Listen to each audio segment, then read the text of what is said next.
Assalamualaikum warahmatullahi wabarakatuh.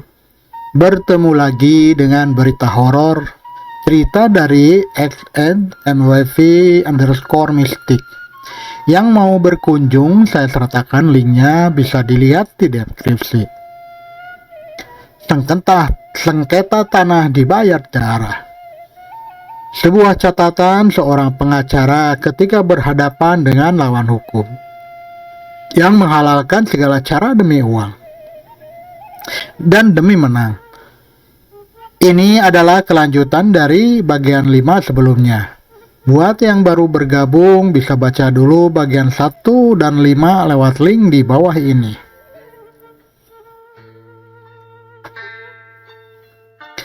Bagian 6, pembacaan putusan.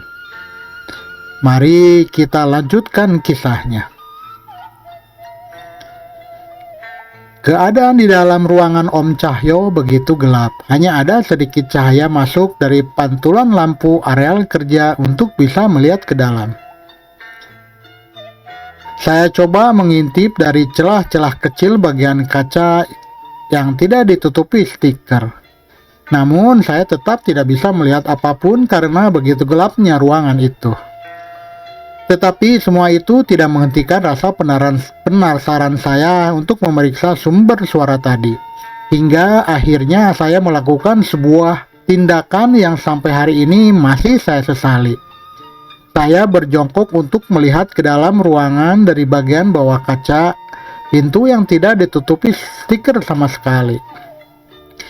Dan saat saya membungkuk dan menengok ke dalam, saya melihat sepasang potongan kaki putih pucat tanpa tubuh yang berdiri menghadap ke arah pintu. Saya tersentak dan refleks berdiri, kembali dengan jantung yang berdegup kencang. Dengan tangan gemetar dan langkah cepat, saya kembali ke kubikel dan membuka handphone untuk menelepon Denny. "Den, udah sampai mana lo?" tanya saya dengan panik. Denny mengangkat panggilan saya. "Agak 10 menit lagi Bapak, kenapa?" tanya Denny dengan suara klakson di belakangnya. "Gue lihat ada kaki di ruangan Om Cahyo." "Kaki? Kaki gimana?" "Kaki, ya kaki putih pucat tapi nggak ada badannya." "Hah? Gue khawatir itu kiriman buat Om Cahyo, Den. Sekarang di ruangannya juga ada bunyi-bunyi kayak waktu kiriman Mando dulu. Please lo cepet kesini, kita periksa bareng," ujar saya.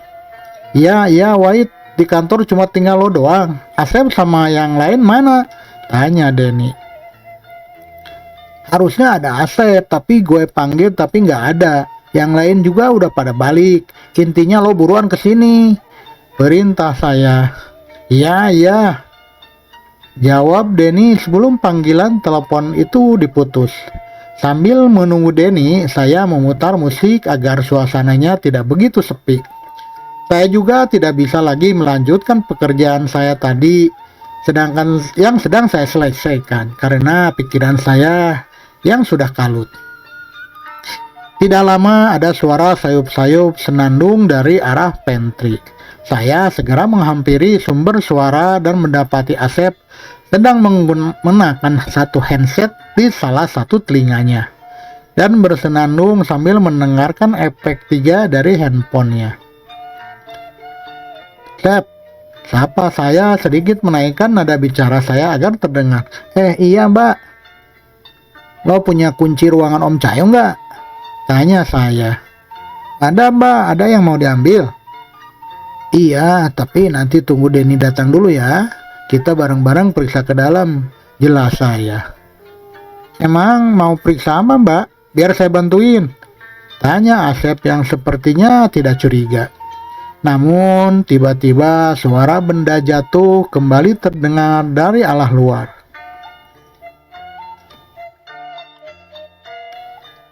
Tak, tak, tak. Suara terdengar lagi. "Nanti aja, tunggu Denny balik ya," ujar saya sambil duduk di sebelah Asep. Beberapa menit kemudian, Denny muncul dari pintu pantry. Bodohnya, Denny langsung bertanya pertanyaan yang seketika membuat Asep trauma. "Mana kak, kaki yang lo lihat di ruang Om Cahyo masih ada?" Mendengar itu, Asep langsung menatap saya dengan tatapan kaget seakan minta penjelasan. "Sep, yang ini jangan diceritain ke yang lain ya. Lo kalau gak mau ikut juga gak apa-apa, biar gue sama Denny aja," ujar saya pada Asep yang sepertinya tahu arah obrolan kami kemana. Asep tidak langsung menjawab opsi yang saya tawarkan. Ia memilih-milih kunci dengan tangan gemetar dan menyerahkan salah satu kunci pada Denny. "Ini kuncinya, saya ingin standby di sini aja ya Mas Denny," ujar Asep lemas. Sepertinya dia masih trauma, apalagi penampakan yang pertama kali dia lihat dulu juga berupa kaki di dalam ruangan meeting. "Ya Asep, nggak apa-apa, makasih ya." Saya dan Denny lalu kembali ke ruangan Om Cahyo. Keadaannya masih sama seperti tadi. Ruangan itu gelap dan hanya ada sedikit cahaya yang masuk. Sayangnya saklar lampu ruangan ini berada di dalam. Jadi kami harus membuka pintu, melangkah masuk ke dalam dan baru bisa menyalakan lampu. Namun sebelum membuka kunci, Denny bertanya kepada saya, "Lo lihat kakinya di mana kak?" Saya menunjuk bagian bawah kaca pintu yang tidak tertutup stiker buram. Denny menarik napas dalam dan hendak berjongkok untuk melakukan hal yang sama dengan apa yang saya lakukan sebelumnya. Namun saya segera mencegah Denny. "Mending kita langsung buka aja." Denny mengangguk dan perlahan-lahan memutar kunci lalu menarik tuas pintu. "Assalamualaikum," salam Denny sambil melangkah masuk. Tuk, tuk, tuk, tuk. Bertepatan dengan pintu yang Denny buka, dari sudut ruangan yang gelap total itu, terdengar suara langkah seseorang yang berlari menjauh ke salah satu sudut, dan sesaat kemudian ruangan menjadi hening. Denny yang baru satu langkah masuk ke dalam ruangan seketika berhenti. "Pak?" tanyanya. "Ya, gue juga dengar. Kayaknya dia lari pergi," jawab saya. Dengan diawali membaca bismillah, Denny meraba-raba tembok untuk mencari saklar lampu.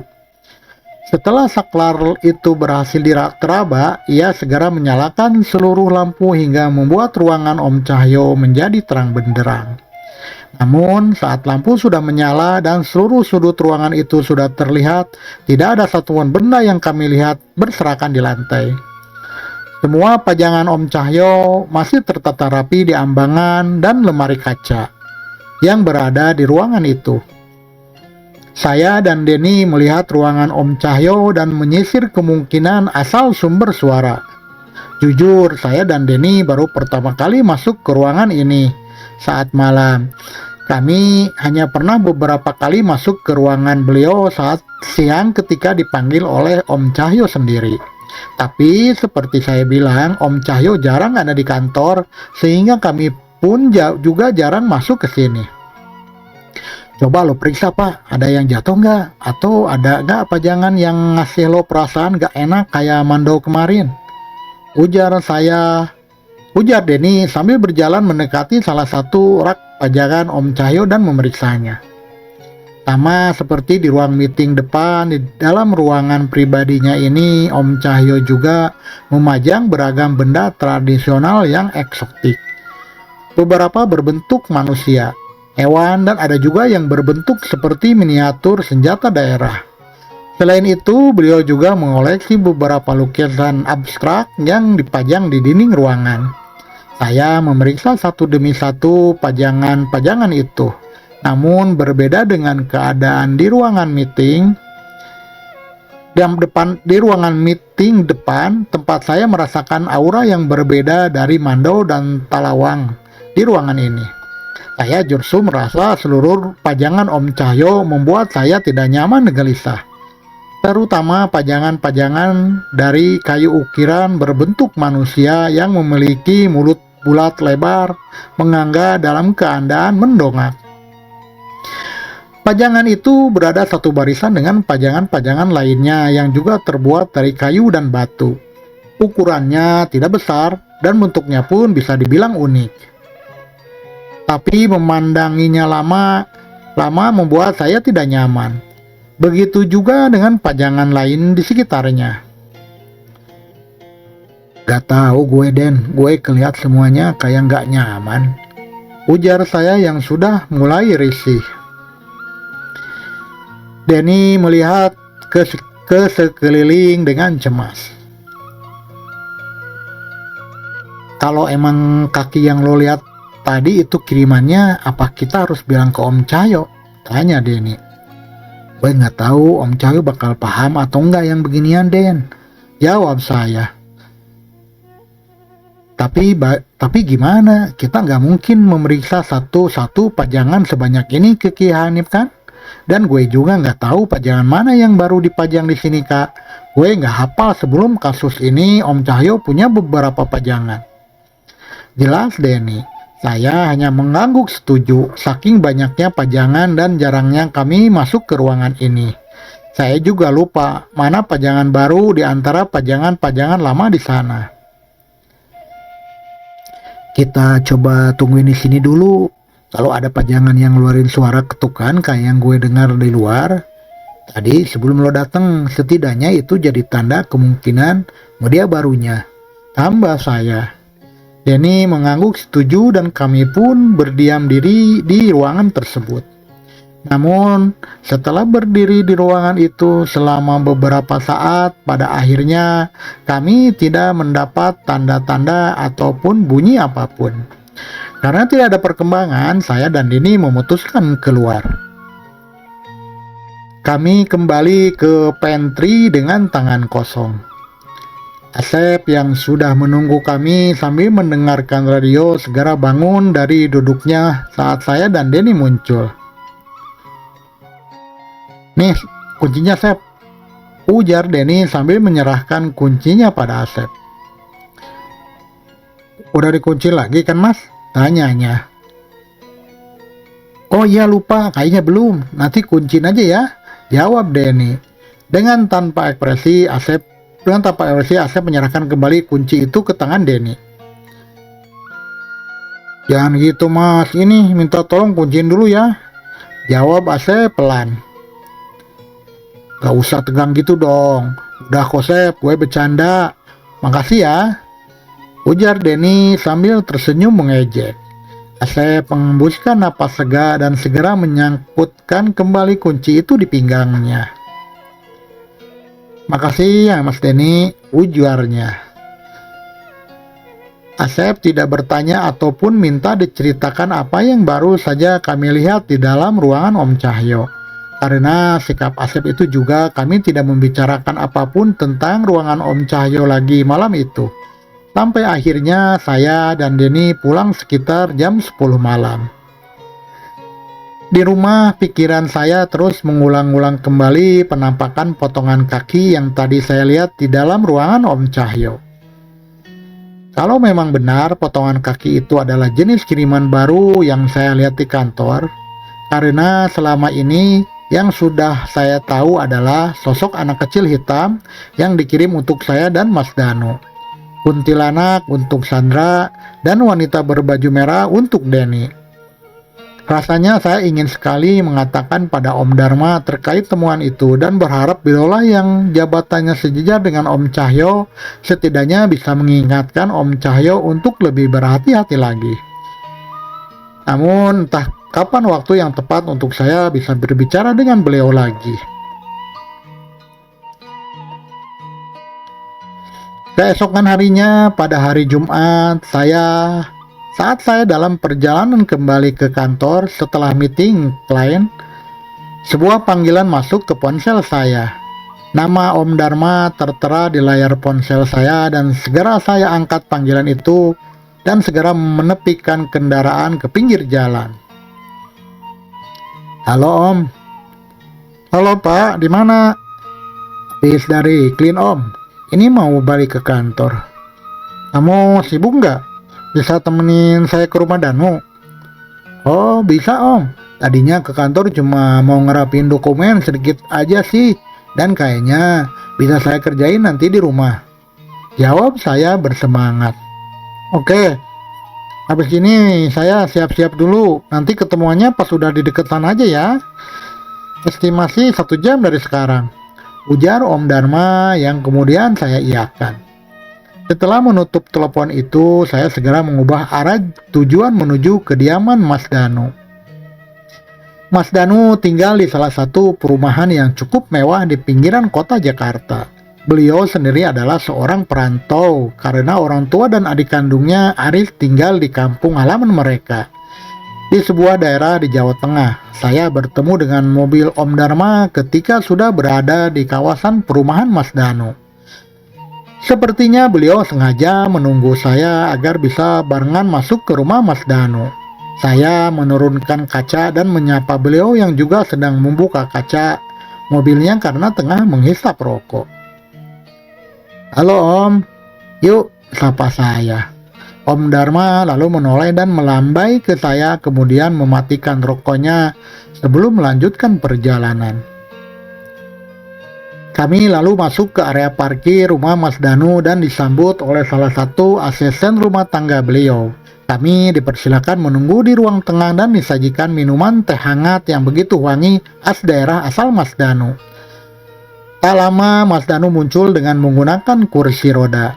Di belakangnya asisten rumah tangga beliau tadi mendorong kursi itu dan memposisikan Mas Danu menghadap kami berdua.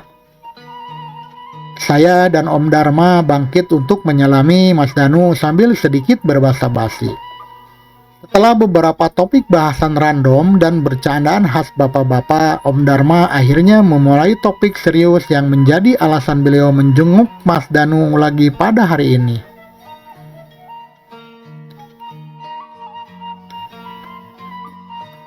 Dan saya kemarin dapat info yang kayaknya harus kamu tahu dari Eva. Pak, coba ceritain lagi yang kemarin. Tembak Om Dharma. Saya yang tidak siap dengan itu tentu saja tersentak beberapa detik. Saya sama sekali tidak mendapat briefing untuk menceritakan ini di hadapan Mas Danu. Saya bahkan tidak tahu bahwa ini tujuan Om Dharma mengajak saya ke sini. Cerita yang mana Om? Tanya saya berusaha mengkonfirmasi bahwa yang dimaksud Om Dharma adalah cerita yang itu. Malu dong kalau saya cerita panjang-panjang, gak taunya yang Om Dharma maksud adalah cerita yang lain. Itu yang kamu bilang gangguan-gangguan dari kasus yang kalian pegang itu, ujar Om Dharma santai. Saya seketika gugup, rasanya seperti saya disuruh seminar presentasi hasil skripsi di depan 2 orang dosen, penguji yang sudah jelas-jelas akan mementahkan apa yang saya bawakan. Tatapan Mas Danu langsung tertuju pada saya. Tatapan yang menunjukkan rasa penasaran namun juga mengindikasikan Mas Danu merasa ragu. Selama beberapa detik saya melihat ke arah Om Dharma dan Mas Danu. Saya ragu apakah memang saya harus bercerita di sini sekarang atau ini adalah bentuk bercanda ala Om Dharma agar menghibur Mas Danu. Tapi sepertinya Om Dharma tidak sejahat itu. Om Dharma benar-benar menunggu saya berbicara, begitu juga Mas Danu. Saya menarik napas dalam-dalam untuk mengumpulkan keberanian saya. Kesempatan seperti ini jarang sekali bisa saya dapatkan. Maka saya harus memaksimalkannya sebisa mungkin. Intinya no or never. Masalah saya dianggap aneh atau ditertawai Mas Danu itu bisa saya pikirkan lagi nanti. Saya menceritakan semua yang kami alami dari awal hingga akhir. Dimulai dari Denny, Sandra, saya, Mando, Talawang, Pak Beni, ruangan dokumen, dan lain-lain. Mas Danu sepanjang saya bercerita hanya menatap saya dengan tatapan bingung. Sesekali ia melirik ke arah Om Dharma untuk memastikan bahwa saya tidak bercanda atau sedang mengerjai Mas Danu dengan cerita-cerita mistis. Hingga akhirnya tiba saatnya saya bercerita pada bagian yang membuat saya deg-degan untuk mengucapkannya, yaitu saat membahas tentang kasus kaki Mas Danu. Dan kaki Mas Danu, dari yang saya lihat sejak Mas Danu jatuh sampai sekarang, sebenarnya itu karena ada anak kecil hitam yang meluk kaki Mas, ujar saya. Tepat saat saya membicarakan beliau, Mas Danu langsung melihat ke arah kakinya yang masih susah digerakkan dan mencari-cari anak kecil yang dimaksud. Gak kelihatan Mas, kan dia gaib, ujar saya mengingatkan.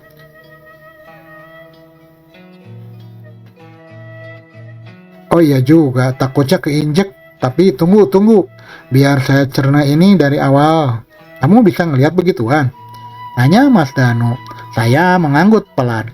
Mas Danu seketika tersenyum kecil dan menyibitkan matanya penuh arti.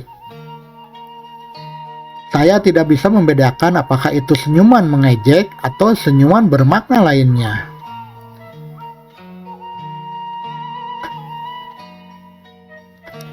Kamu kan tahu saya. Kamu nggak usah jawab atau jelasin dulu pandanganmu, dan tujuan saya suruh Eva cerita emang cukup sampai kamu dengar dan tahu aja. Barangkali itu bisa jadi pertimbangan kamu buat langkah selanjutnya. Selama ini tanpa kamu tahu, tim kita kena hal-hal yang kayak gini sejak kamu ambil klien itu. Potong Om Dharma ketika Mas Danu baru saja akan menanggapi cerita saya.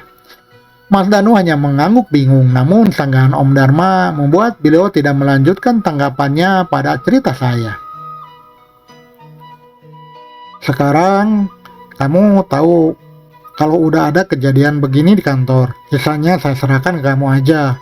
Percaya dan ada tindakan untuk mundur boleh, atau tetap pada pendirianmu dan melanjutkan ini dengan ambil semua risikonya juga silakan. Pungkas Om Dharma. Saya melihat beliau dengan tatapan antara kagum dan takut. Om Dharma masih dengan gaya diskusinya seperti biasa, melemparkan pertanyaan dan membiarkan lawan bicaranya untuk menelaah dan menyimpulkan pandangannya sendiri. Tetapi entah perasaan saya saja, kali ini beliau sudah menekankan pilihan berserta risikonya, yang terkesan mengarahkan pada satu pilihan. Apa harus sampai sejauh ini, Mas? Tanya Mas Danu. Ya nggak tahu, mungkin selain apa yang Eva bilang, masih ada kejadian lain yang dialami anak-anak tapi nggak ada yang mau cerita ke kita.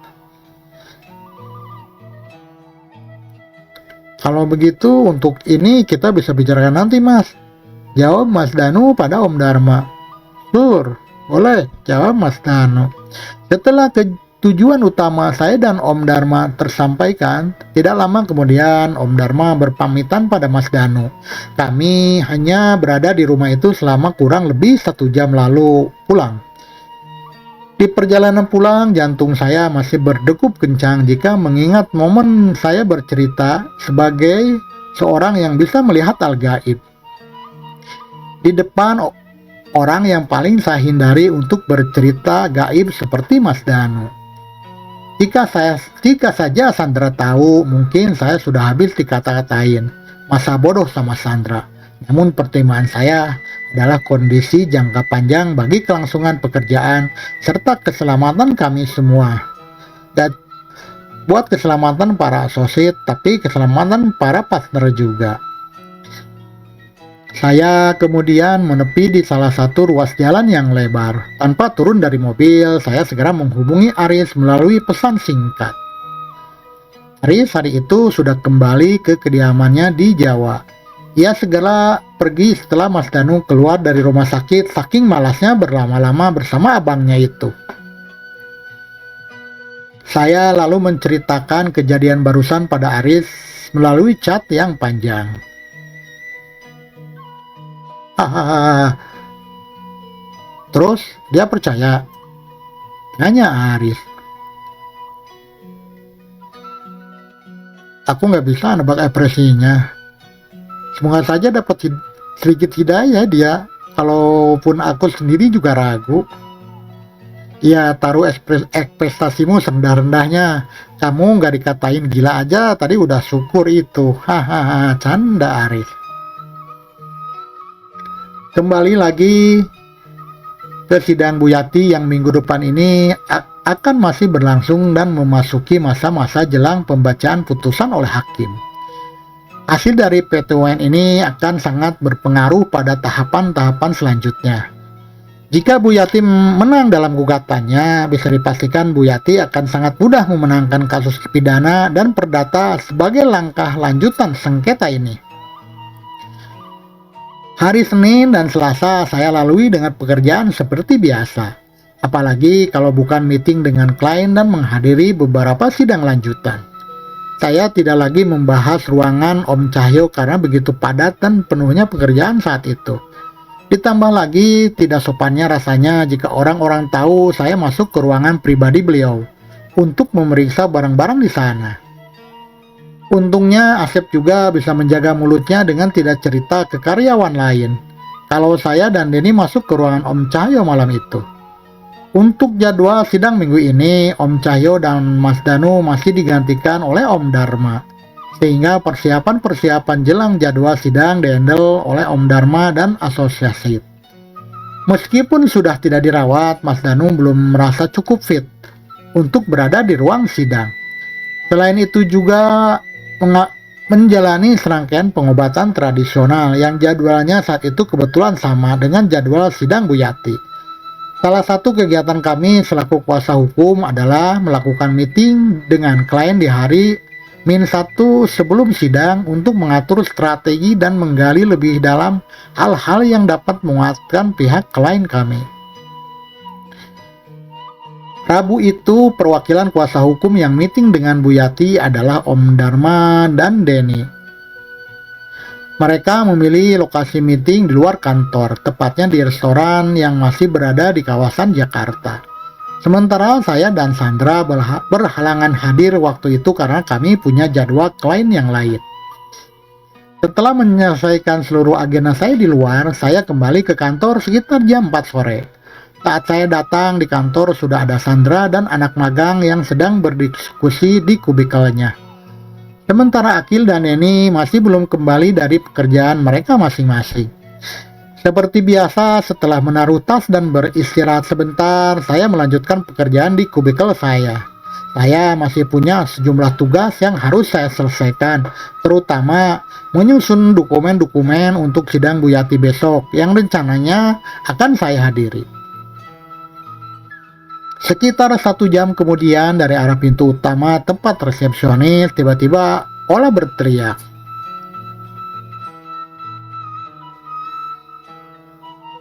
Mas Danu!"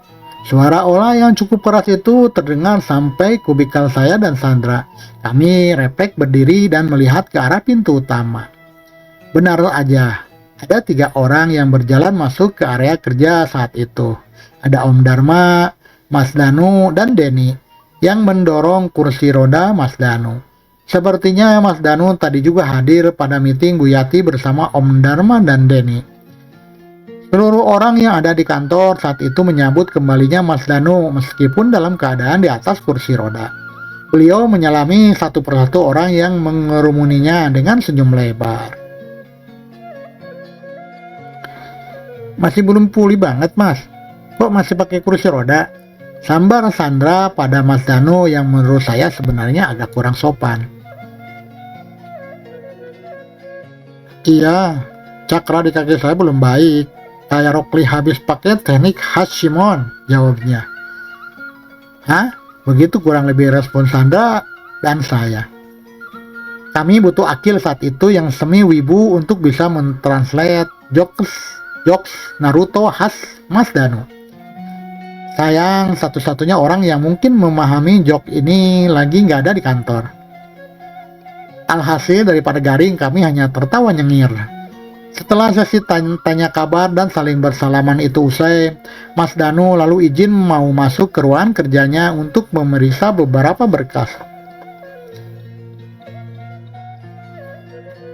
"All team clean Bu Yati, setelah ini kita kumpul di ruang meeting dalam ya. Ada yang mau saya omongin," ujar Mas Danu sebelum menjalankan kursi rodanya ke ruang kerjanya. "Oke Mas," jawab Chandra. Saya refleks melirik ke arah Om Dharma. Apa ada tindakan baru atau justru akhirnya Mas Danu mengambil keputusan penting untuk kasus ini? Jarang sekali Mas Danu mengumpulkan kami semua kalau bukan ada suatu hal yang penting. Sama seperti saat pertama kami dikumpulkan untuk memutuskan menerima klien Bu Yati atau tidak beberapa bulan lalu. Saya dan Sandra kembali ke kubikel kami untuk mengambil tab dan kertas, lalu masuk ke ruangan meeting dalam. Sementara Denny sudah lebih dulu berbelok ke ruang meeting dan duduk di dalam sebelum kami tiba. Sambil menunggu Mas Danu dan Om Dharma, saya sempat ngobrol dengan Denny. Ada salah kak pas meeting tadi? Enggak sih, kontrak semua.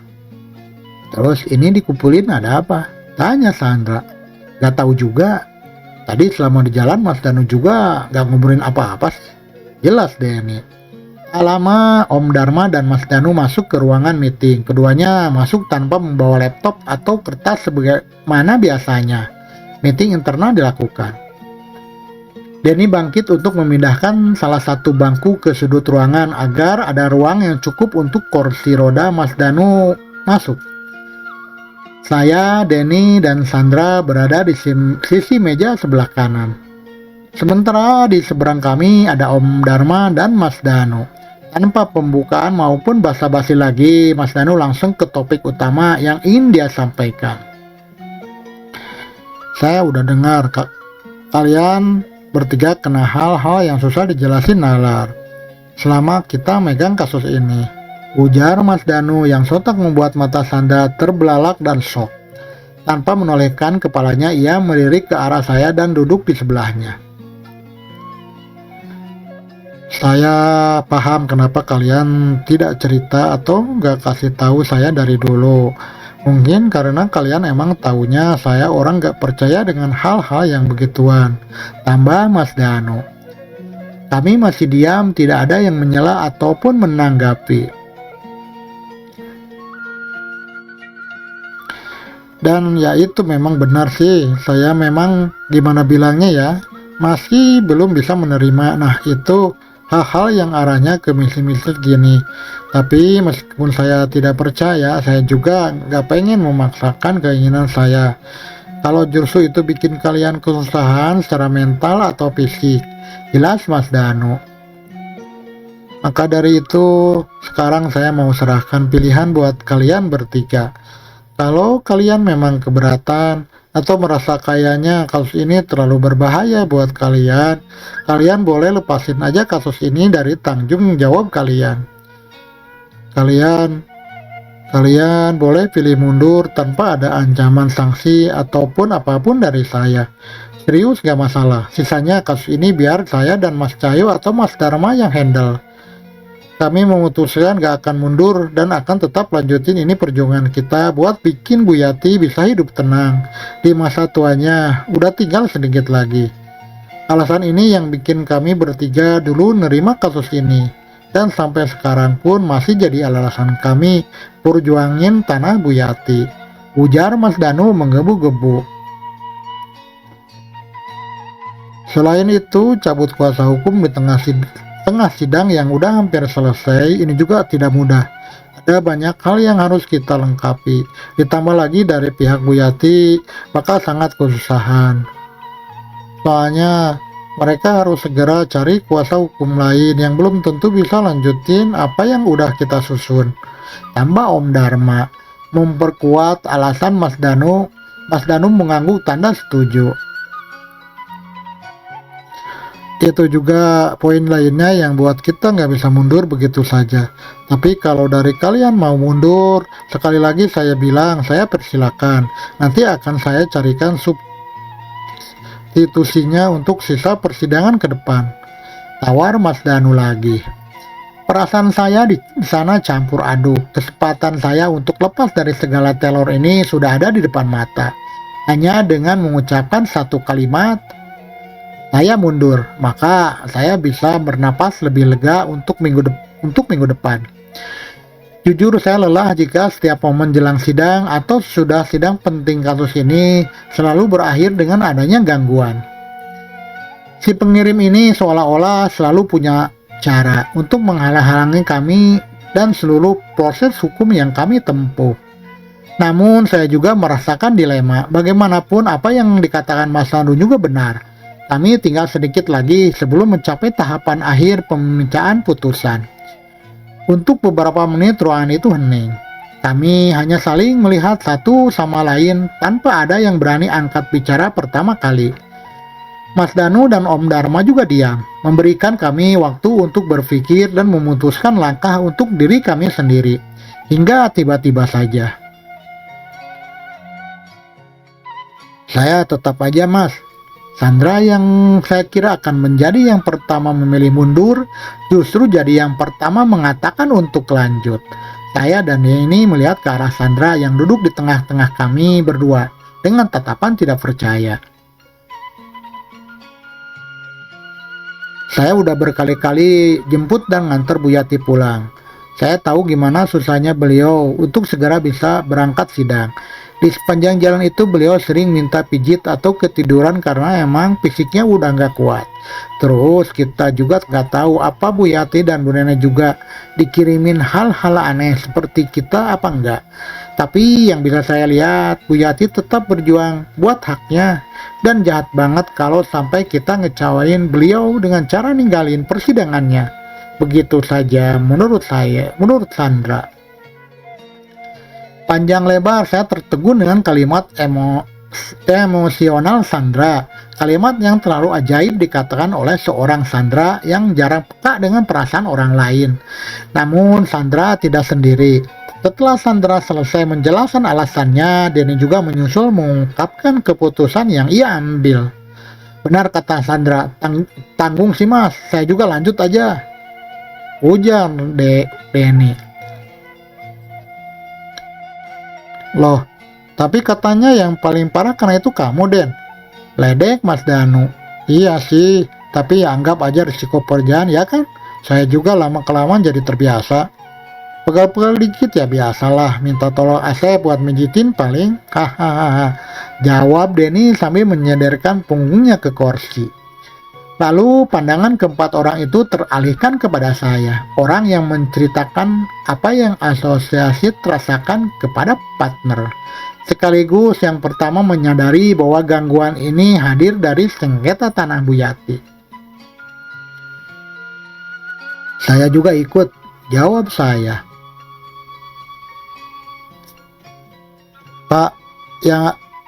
Pak, kamu yang paling terbebani di sini. Dan saya juga lihat kamu nggak nyaman karena kamu bilang kamu bisa lihat begituan kan? If you feel uncomfortable, please leave this case.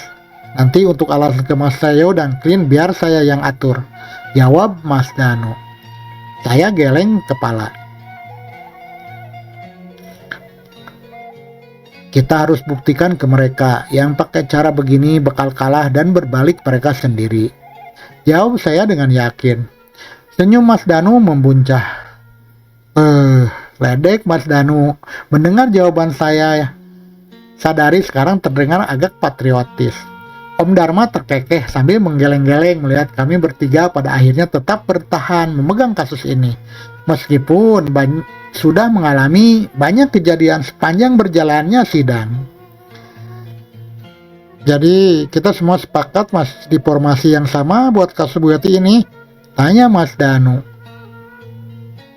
Ya Mas, jawab kami bertiga hampir bersamaan. Mas Danu lalu tersenyum bangga dan melirik ke arah Om Dharma yang juga tersenyum simpul di sebelahnya.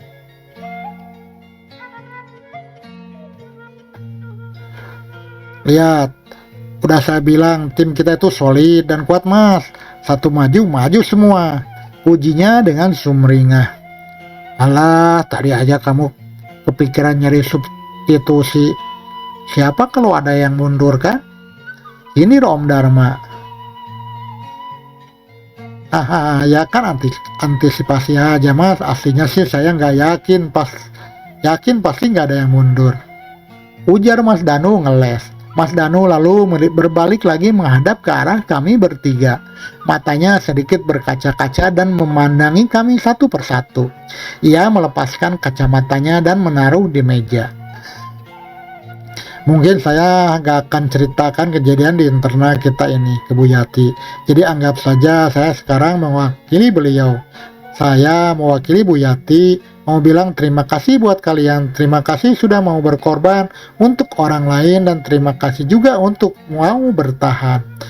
Saya yakin selama yang kita perjuangkan ini benar, Allah jadikan setiap aral melintang yang halangin kita ini sebagai ujian yang diganjar pahala. Ujar Mas Danu.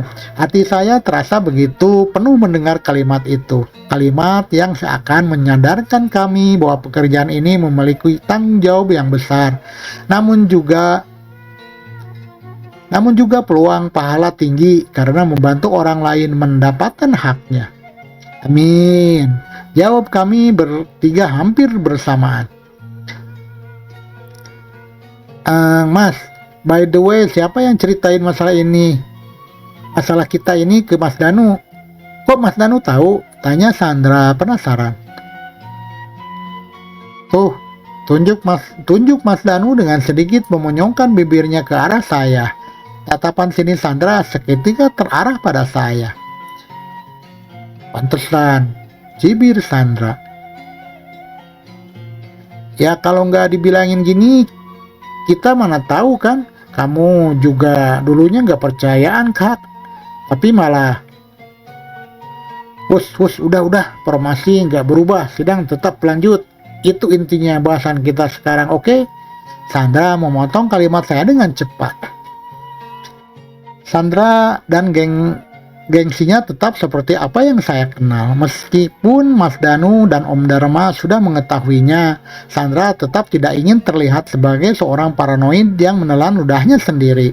Setidaknya ketika di depan para partner, ia ingin terlihat masih ada di pihak para orang logis yang terpaksa ikut dengan orang-orang yang percaya klinik, seperti saya dan Denny karena situasi.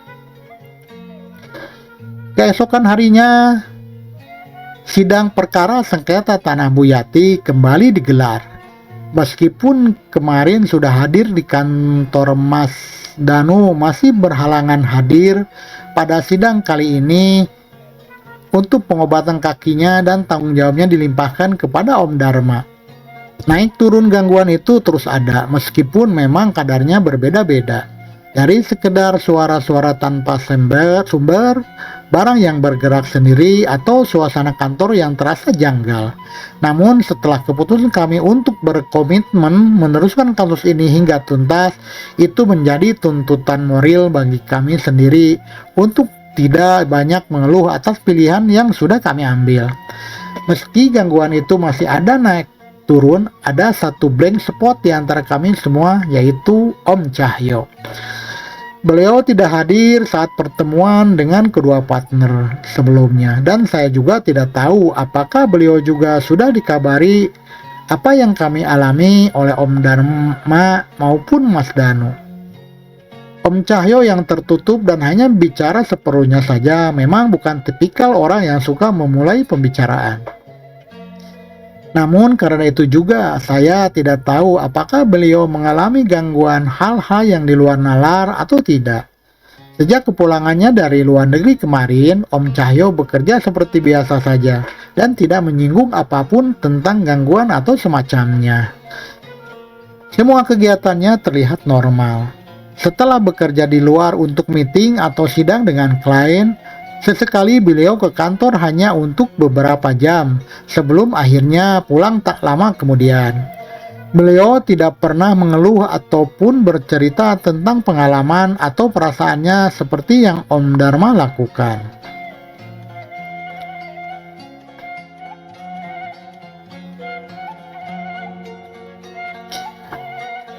Hingga akhirnya ada sebuah kejadian di kantor yang membuat saya curiga dan bertanya-tanya tentang bagaimana pandangan atasan saya ini sebenarnya. Hari itu terhitung 2 minggu sebelum pembacaan putusan akhir, artinya Kamis ini adalah sidang terakhir sebelum sidang pembacaan putusan hakim digelar pada Kamis minggu depan. Seluruh data, bukti, dan hal-hal lain harus dimaksimalkan dalam sidang ini. Karena bisa dibilang ini adalah kesempatan kami menyempurnakan seluruh dakwaan dan bukti yang ada. demi kemenangan Bu Yati. Tentu saja ini adalah salah satu titik krusialnya.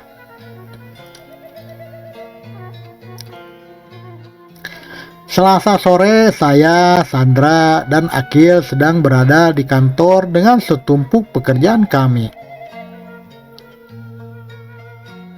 Sandra dan saya sama-sama sedang menyiapkan berkas untuk sidang Bu Yati 2 hari lagi di kubikel kami masing-masing. Sementara itu ada 2 orang partner yang kebetulan juga sedang berada di kantor, yaitu Om Dharma dan Om Cahyo. Ketika sedang fokus mengetik, tiba-tiba saja pandangan saya seperti bergoyang. Buat orang yang memiliki darah rendah mungkin pernah mengalami dan memahami maksud saya. Seseorang mengalami kekurangan darah, pandangannya akan buram seperti fokus kamera yang sedang diajus. Hal itu yang saya rasakan saat saya sedang mengetik sore itu. Saya segera menghentikan ketikan saya dan menutup mata. Kepala saya serasa ditekan dengan sangat kuat dan pandangan mata saya berkunang-kunang.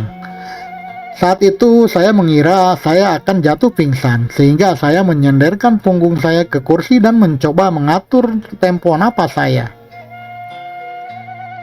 Ketika mata saya ditutup, saya mendengar suara langkah seseorang mengenakan heel yang menjauh dari posisi saya berada. Lalu saya mendengar suara orang muntah dari kejauhan. Dan dari suaranya saya tahu itu Sandra. Saya masih belum bisa membuka mata. Kepala saya sangat sakit untuk bisa melihat ke sekitar. Yang saya bisa lakukan hanya menutup mata dan berharap dengan itu rasa sakit di kepala saya berkurang. Pada waktu bersamaan saya juga mendengar suara Akil yang bertanya pada saya, "Sandra, kenapa tuh kak?" Namun saya tidak bisa menjawab pertanyaan Akil dengan lisan. Saya hanya menggeleng kepala walaupun saya tidak tahu apakah Akil melihat saya atau dia hanya berbicara dari balik kubikelnya. "Kak, lo nggak apa-apa?" tanya Akil lagi, namun kali ini suaranya terdengar sudah dekat dengan kubikel saya. Sepertinya ia berjalan ke kubikel saya dan mendapati saya dalam keadaan memejamkan mata, namun dengan posisi duduk tegak dan tangan masih berada di atas keyboard. Saya mengangguk pelan sedikit lagi sambil mengatur napas. Saya kembali dengan membaca zikir. Perlahan rasa sakit saya berkurang sedikit demi sedikit. Saya bisa membuka mata. Saat itu Akil sudah berdiri di kanan saya dan ada beberapa anak magang sedang memberi Sandra minum di pantry. Tiba-tiba saja pintu ruangan Om Dharma terbuka dan dengan gonta ia melangkah keluar. Gila, datang lagi. Ujarnya bergumam sendiri ketika melewati kubikel kami dan berjalan ke arah ruang meeting depan. Wajahnya terlihat pucat dan berjalan dengan berpegangan ke tembok. Saya tidak tahu apa yang Om Dharma lakukan. Namun ia kembali ke area kerja kami dengan membawa Om Cahyo. Saat itu wajah pucatnya sudah berkurang dari yang terakhir tadi saya lihat.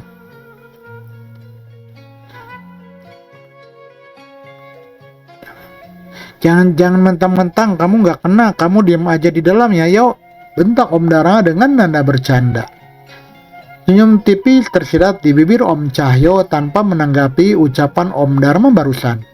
Beliau lalu berjalan ke arah Sandra di panti bersama Om Dharma di belakang. Walaupun belum sepenuhnya stabil, dengan langkah-langkah kecil saya menyusul ke pantry. Di dalam pantry, Sandra masih dikipasi-kipasi oleh anak-anak magang. Wajahnya pucat dan matanya memerah. Saya tidak tahu seberapa banyak Sandra sudah muntah sampai wajahnya sepucat itu. Om Cahyo lalu duduk di samping Sandra dan hanya memandanginya. Lalu beliau berbicara dengan suara pelan yang sepertinya tidak semua orang di sana sadar. Namun saya bisa melihat dari gerakan bibirnya. "Boleh pulang." Sandra tiba-tiba menutup mulut dan segera berlari ke arah wastafel untuk mengeluarkan isi perutnya. Namun di wastafel Sandra hanya mengeluarkan suara orang muntah tanpa ada apapun yang keluar dari dalam mulutnya lagi.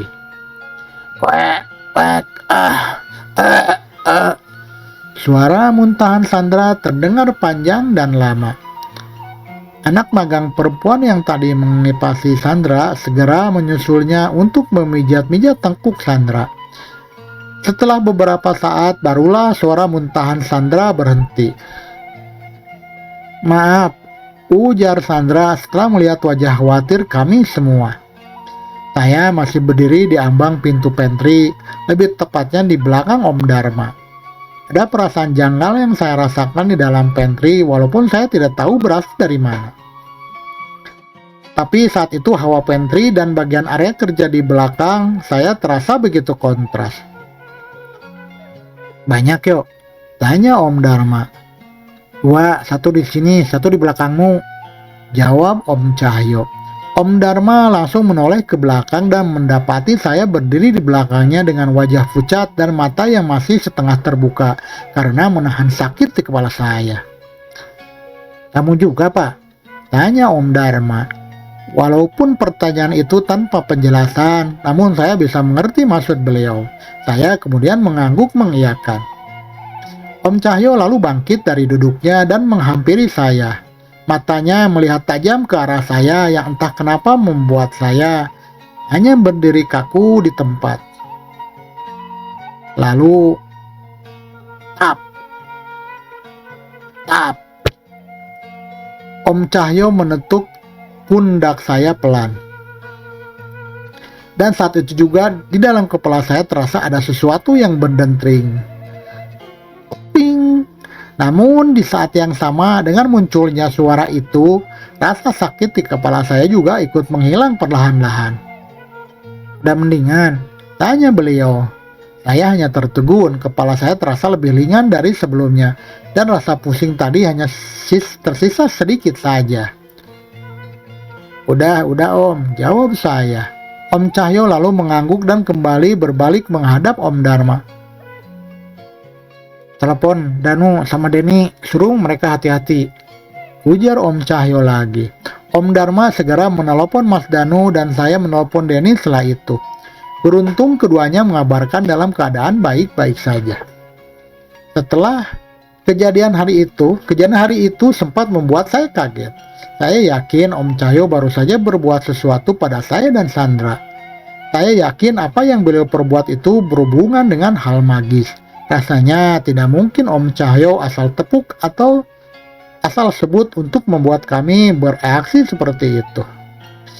Saya sudah coba menanyakan tentang Om Cahyo ini kepada Om Dharma saat saya mengantarkan dokumen ke ruangan beliau. Meskipun saya tetap tidak menceritakan kejadian tentang potongan kaki di ruangan Om Cahyo, saya khawatir Om Dharma justru akan menganggap saya tidak sopan karena masuk ke ruangan pribadi partner tanpa izin. Namun seperti biasa, setelah saya lempar beberapa pertanyaan tentang Om Cahyo, Om Dharma malah membalikkan pertanyaan saya. "Emang menurutmu Cahyo gimana?" tanya beliau. Saya belum yakin, tapi kayaknya Om Cahyo juga ngerti hal-hal beginian sih Om. "Hahaha, tanya aja orangnya, jangan tanya saya," gelak Om Dharma. "Tapi cara nanya Om Cahyo Om buat ngobrolin hal di luar kerjaan aja saya segan, apalagi ini ngomongin hal gaib." Om Dharma lagi-lagi tertawa. "Nah, kalau itu saya seriusan gak bisa jawab, apalagi bantu. Kalau kamu nanti tahu caranya, tolong kabari saya juga ya." Hahaha, canda beliau. Saya sudah pasrah kalau nanya ke Om Dharma sebenarnya karena pasti tidak mendapat jawaban langsung. Partner yang satu ini bukan tipe orang yang bisa diharapkan buat menjelaskan sesuatu. Alih-alih menjawab, beliau hanya berbicara berputar-putar atau malah membalikan pertanyaan saya. Saya tahu jawabannya, tapi beliau memang malas saja untuk menjawabnya. Akhirnya saya pamit keluar dari ruangan tersebut. Setelah berkas saya selesai, beliau tanda tangani. Namun sebelum saya keluar dari ruangan beliau mengucapkan sebuah kalimat yang sampai sekarang masih saya ingat. "Pak, pekerjaan kita ini berisiko. lawan kita bukan robot atau data-data saja. Yang kita lawan itu manusia dengan segala akalnya. Orang-orang yang sudah lama bergelut di bidang ini udah nggak kaget lah sama segala trik-trik kotor buat jatuhin lawan kayak begini. Yang kayak gini memang ada dan bukan pertama kalinya. Jadi sebenarnya kamu nggak usah khawatir itu, ujar Om Dharma dengan senyum sumringah. Dan sejak awal tahun ini, saya justru berharap Cahyo nggak sampai ngalamin gangguan kayak kita. Bukan karena dia udah tua dan rawan kenapa-kenapa, tapi malah sebaliknya. Justru saya khawatir ke semua orang di kantor ini, karena kalau sampai Cahyo juga ngerasa keganggu, saya nggak tahu kiriman sekuat apa yang orang itu kirim buat kita sampai Cahyo juga bisa kena. Tutupnya sebelum mempersilahkan saya keluar ruangan. Akhirnya tibalah kami di minggu pembacaan keputusan PT-UN. Seluruh perjuangan kami dan Bu Yati akan kami ketahui hasilnya pada siang Kamis ini. Saya sudah bersiap-siap jika ada gangguan yang intensitasnya meningkat, mengingat ini adalah hasil yang menentukan semuanya. Dan benar saja, kekhawatiran saya itu menjadi kenyataan. Senin pagi di minggu di mana sidang pembacaan putusan akan digelar, Mas Danu mengabari kakinya kembali seperti dipasung. Beliau yang sempat bisa berdiri selama beberapa waktu, tiba-tiba kakinya kembali layu dan harus menggunakan kursi roda lagi. Meskipun tidak sampai dirawat di rumah sakit, namun tentu saja itu menyulitkan Mas Danu untuk beraktivitas. Hal yang juga berbahaya terjadi pada Denny yang dia ceritakan pada saya. Beberapa hari sebelum sidang, dia lembur karena ada deadline pekerjaan yang harus diselesaikan. Sebenarnya selama di kantor, Denny sudah ngerasa ada yang mengawasi gerak-geriknya. Namun setiap dia periksa sekeliling ruangan, tidak ada karyawan atau siapapun yang sedang memperhatikan dia. Denny baru bisa pulang sekitar jam 1 pagi setelah kerjaannya selesai. Untuk pulang, Denny melewati salah satu ruas tol lingkar dalam Jakarta. Tol yang sama yang saya lewati sewaktu mengantar Denny dulu. Malam itu, menurut cerita Denny, jalanan tidak terlalu ramai dan Denny melajukan mobilnya dengan kecepatan sedang di sisi kiri jalan. Ketika sampai pada satu titik ruas jalan, dari kejauhan Denny menyadari ada seorang perempuan yang berdiri di pinggir jalan tol yang akan ia lewati. Denny memberikan lampu dim dan klakson untuk memperingatkan perempuan itu bahwa ia akan lewat. Namun perempuan itu tidak merespon dan tetap berdiri diam. Tapi ketika Denny melewatinya, tiba-tiba perempuan itu berlari dengan sangat kencang sampai menyamai kecepatan laju mobil Denny. Perempuan itu berlari dengan langkah-langkah panjang dan kepalanya yang menunduk. Denny yang sadar perempuan itu mengikuti laju mobilnya segera menambah kecepatannya. Tapi perempuan itu tetap bisa mengimbanginya. Denny yang khawatir buru-buru memindahkan jalur ke ruas tengah jalan dengan harapan perempuan itu tidak akan bisa mendekati mobilnya. Tetapi yang terjadi justru perempuan itu juga ikut berpindah ke tengah jalan tol. Denny masih terus membawa mobilnya dengan kecepatan sedang sambil sesekali menoleh ke kiri untuk melihat perempuan itu yang berada sebaris dengannya. Bahaya, sana, perintah Denny karena mengira perempuan itu adalah orang dalam gangguan jiwa yang berkeliaran di ruas tol malam hari. Namun wanita itu seakan tidak mendengar Denny. Ia terus berlari di sisi mobil Denny dengan kepala menunduk. Hingga sebuah mobil tiba-tiba menyalip Denny dari sisi kiri, tepat di mana posisi perempuan itu berada. Tapi saat mobil itu melesat menabrak perempuan itu dengan kecepatan tinggi dari belakang, mobil itu menembus perempuan tadi. Setelah sadar apa yang mengejarnya bukan orang dalam gangguan jiwa seperti anggapannya di awal, Denny segera membaca doa-doa dan mencoba berpikiran tenang.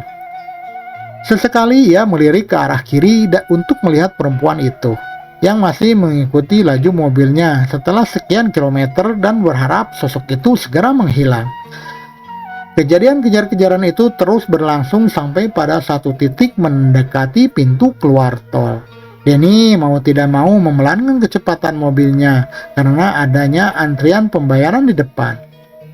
Akibatnya sosok perempuan itu berhasil menyusul Denny dan berbelok tajam ke arah mobil Denny. Denny hampir saja mau membanting setir untuk pindah jalur, namun kondisi jalan saat itu tidak memungkinkan melakukan manuver mendadak. Seperti itu karena orang-orang sudah mengarahkan mobil mereka masing-masing ke exit tol tepat mereka akan keluar. Lalu tanpa terdengar suara benturan atau apapun, wanita itu tiba-tiba menghilang. Denny melihat ke kanan dan ke kiri mencari keberadaan perempuan tadi. Namun sosok tadi sama sekali sudah tidak terlihat. Denny masih tetap membaca doa dalam hatinya sambil mengarahkan mobilnya keluar tol dan memasuki jalan perumahan biasa.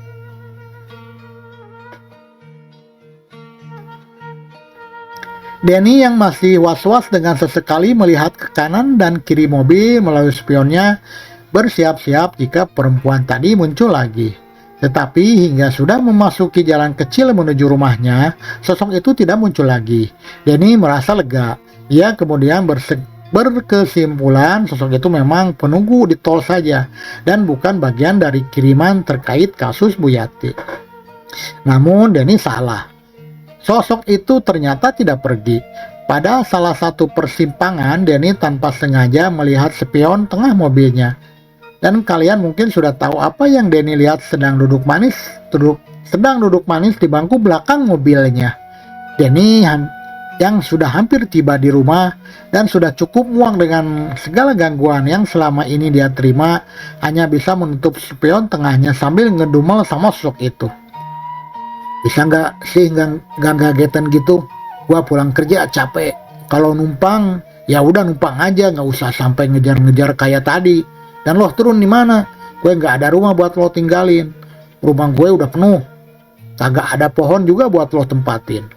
Mak gue memeliharanya cuman tanaman gelombang cinta. Kalau lo mau ngehuni, lo masuk sana ke pot. Bentang Denny yang rasa lelah dan emosinya sudah mengalahkan rasa takutnya. Beruntung setelah Denny sudah tahu apa yang harus ia lakukan, setibanya di rumah ia segera mandi, sholat, dan membaca doa-doa yang sudah diajarkan Kiai Hanif dan Mak Nim. Sejauh ini memperbaiki ibadah dan mengamalkan doa-doa memohon perlindungan sangat ampuh untuk mencegah efek dari semua kiriman ini lebih buruk. Sebenarnya masih ada efek memang, namun tidak separah seperti dahulu.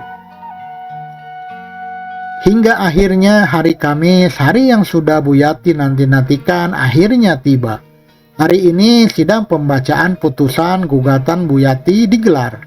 Bu Yati dan Bu Nena sudah berada di PT UN ketika saya tiba pagi itu.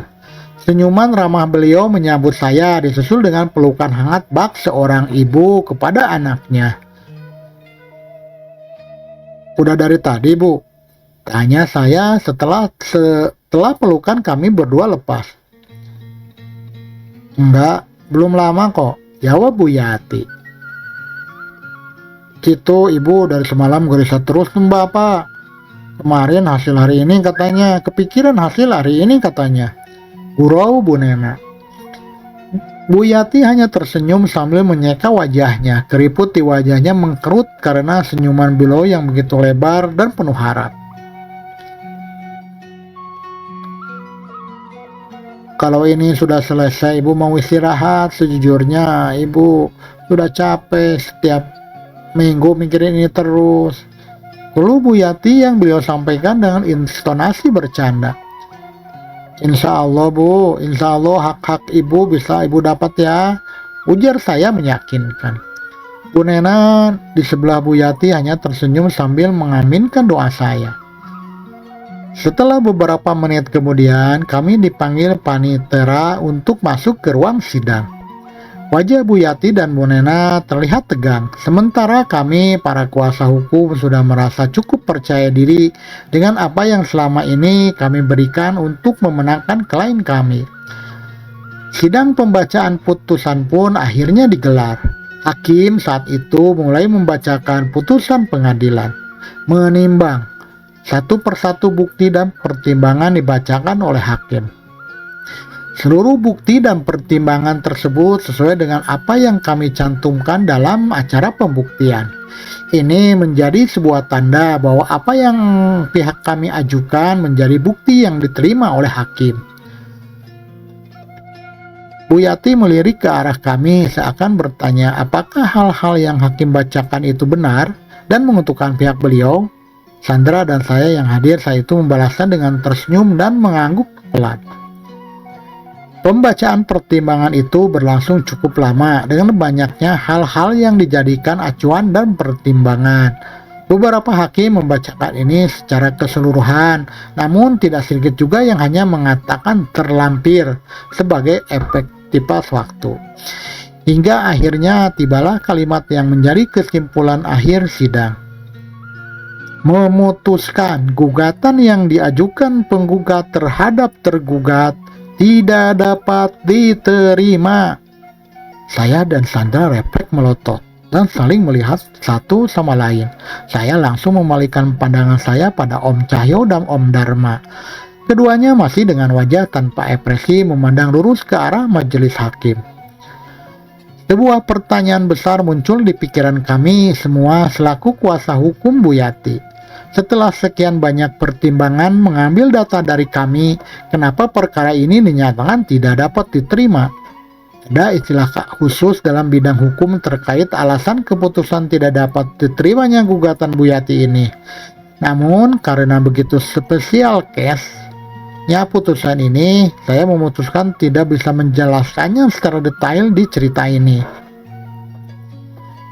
Analoginya mudahnya adalah kami sudah menggiring bola, melewati pemain lawan dan mencetak gol, namun wasit belum meniup peluit dimulainya permainan. Terdengar aneh memang. Saya dan Sandra benar-benar heran dengan putusan tersebut, namun kami belum bisa membantah apa-apa. Kembali ke analogi permainan bola di atas, kami mempertanyakan kenapa hakim selaku wasit pertandingan tidak mengabari kami sejak awal bahwa peluit belum dimunyikan dan membiarkan kami menggiring bola dan mencetak gol. Lalu membiarkan 9 menit ke pertandingan berjalan untuk kemudian mengatakan bahwa sejak awal pertandingan belum sama sekali dimulai. Sayangnya pembacaan putusan hakim ini bukanlah hal yang biasa disanggah.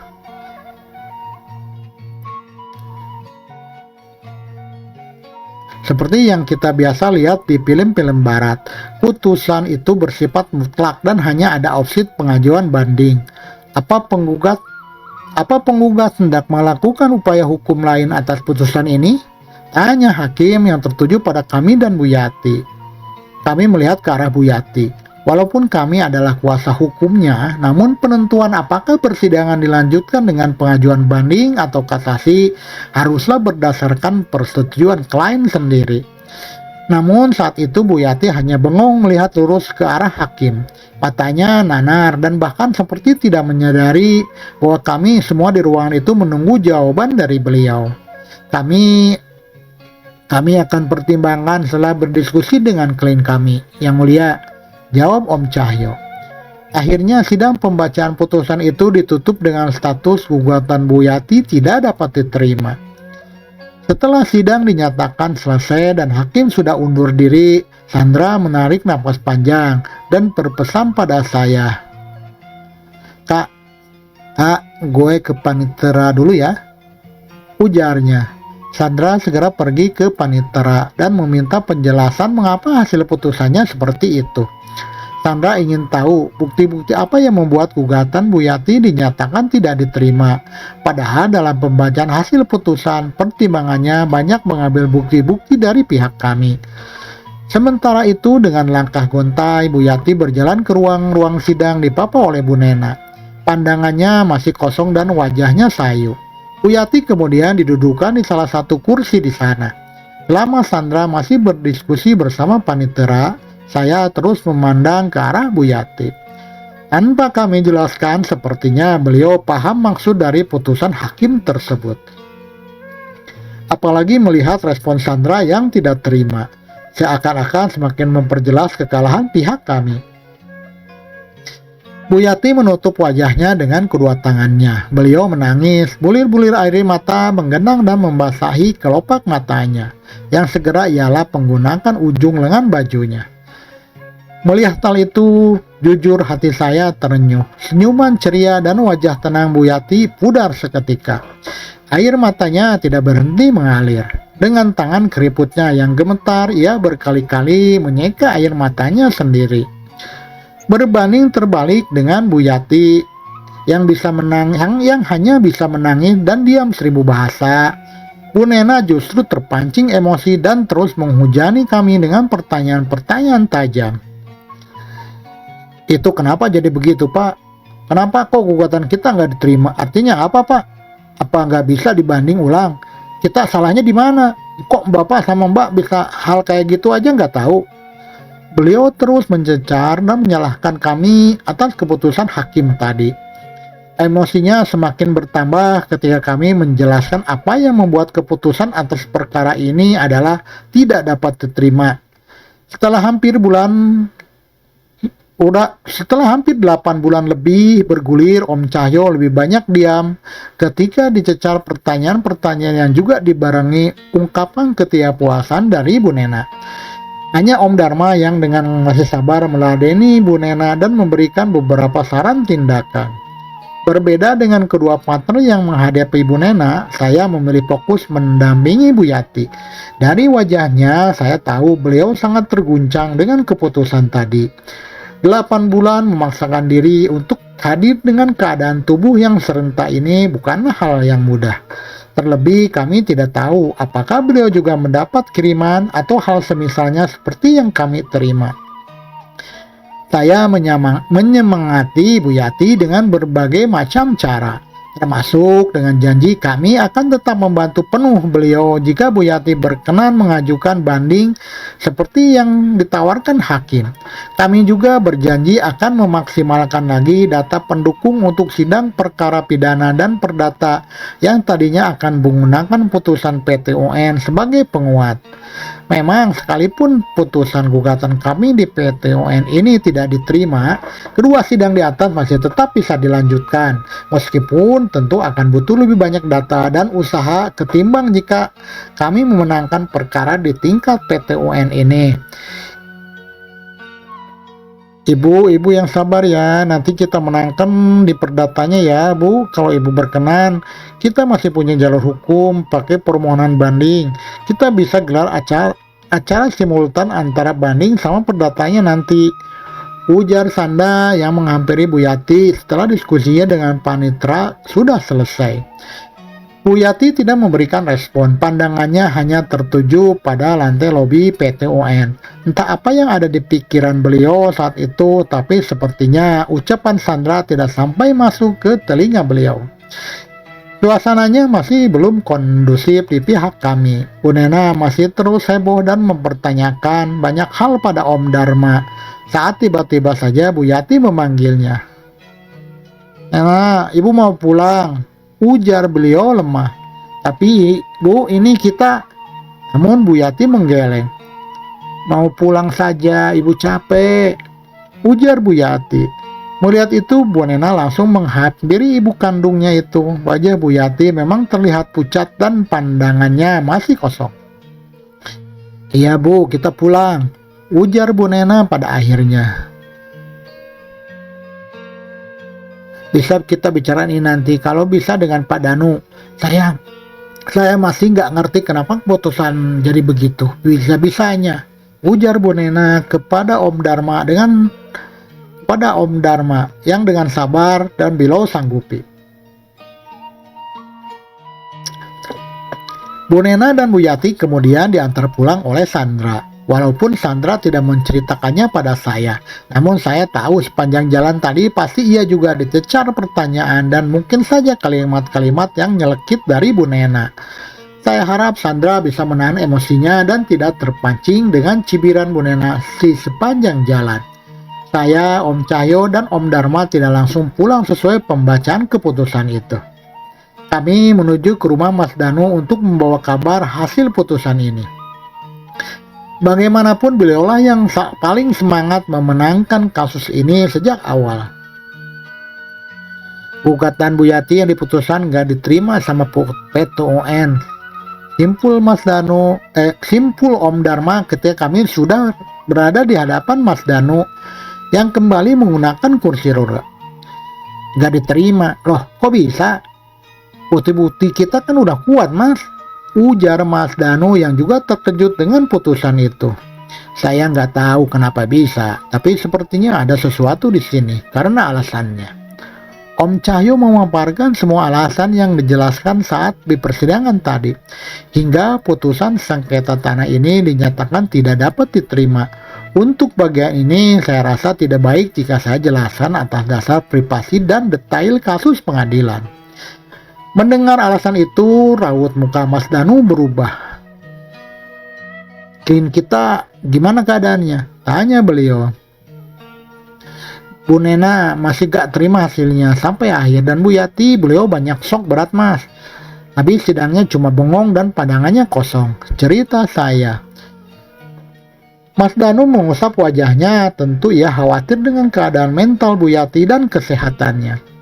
Beliau lalu merogoh handphonenya dan mulai menekan-nekan tombol ponselnya. Mau apa? Tanya Om Dharma. Telepon Bu Yati, Mas.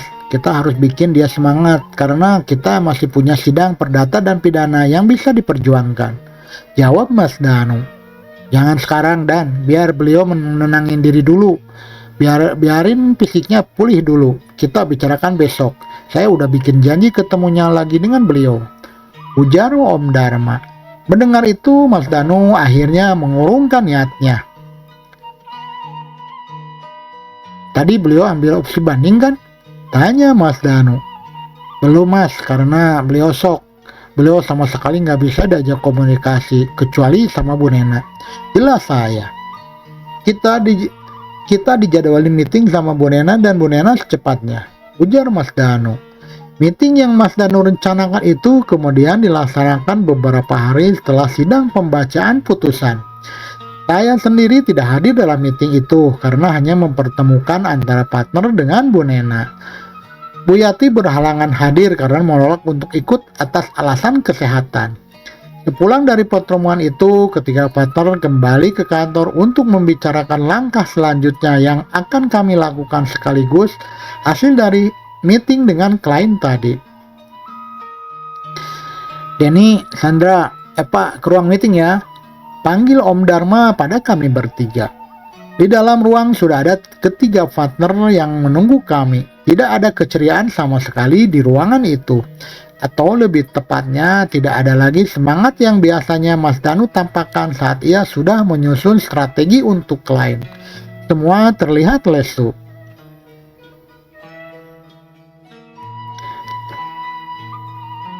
Jadi kami bertiga tadi sudah ketemu sama Bu Nena terkait kelanjutan keputusan kemarin. Kita semua tahulah, ya putusan kemarin tuh janggal. Saya juga waktu dikabarin putusannya jujur kaget. Soalnya masa kesalahan yang seharusnya bisa dibuat clear dari awal malah dibiarin dan dipermasalahin pas sudah di akhir. Buat saya itu nggak make sense, dan saya sudah ceritakan keanehan ini ke Bu Nena biar beliau paham. Tapi ya kalian tahulah Bu Nena kayaknya gimana. Untung Om Cahyo nggak sampai gerak meja tadi tuh. Canda Mas Danu di tengah bahasan serius.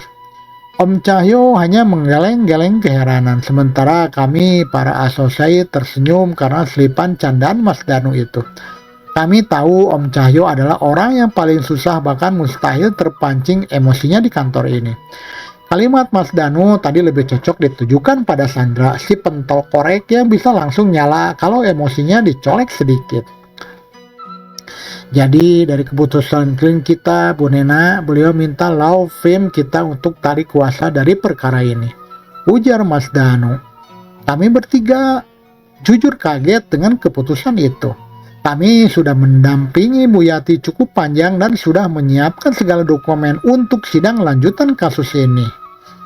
Kenapa, Mas? Bu Nena sama Bu Yati mundur dan gak angkat perkara ini lagi? Tanya Denny. Beliau tetap lanjut, tapi Apa lewat banding dulu atau langsung ke perdata, beliau nggak cerita ke kami. Tapi intinya untuk langkah hukum selanjutnya beliau nggak pakai jasa kita lagi. Ya saya simpulkan alasannya utamanya karena beliau sudah kehilangan kepercayaan sama kita. Jelas Om Dharma.